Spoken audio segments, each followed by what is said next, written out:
Sa isang baryo sa probinsya, may isang mag-asawa, sina Lila at Nestor, na nakatira malapit sa kagubatan. Tahimik ang kanilang buhay, ngunit tuwing 10:00 ng gabi, laging may naririnig si Lila na kaluskos sa likod bahay. Akala niya ay pusa o hayop lang, kaya binaliwala niya ito. Isang gabi, habang nananahi si Lila, narinig niyang muli ang kaluskos. Tumigil siya at nakiramdam. May halong yabag ng paa ang tunog, parang tao, ngunit mabagal at mabigat. Tinawag niya si Nestor, ngunit nasa bayan ito at malayo pa ang uwi.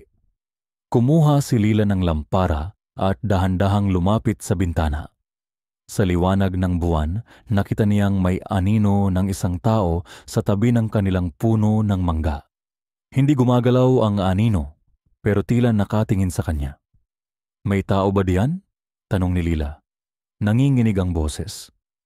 Walang sumagot. Binuksan niya ang bintana para silipin ng mas malinaw, ngunit sa paglingon niya, nasa likuran na ng bintana ang isang babae.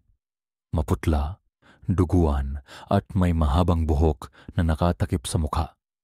Napasigaw si Lila at natumba. Pagdilat ng kanyang mata, wala na ang babae, ngunit nakarinig siya ng mahinang bulong. "Bakit mo kinuha ang lupa ko?" Pag-uwi ni Nestor, ikinuwento ni Lila ang nangyari. Doon sinabi ni Nestor ang lihim. Ang bahay nila'y itinayo sa lupa ng isang babaeng pinatay noon dahil sa agawan ng lupa. Simula noon, hindi na nila narinig ang kaluskos. Pero tuwing gabi, parang may mga matang nakatingin sa kanila mula sa kagubatan.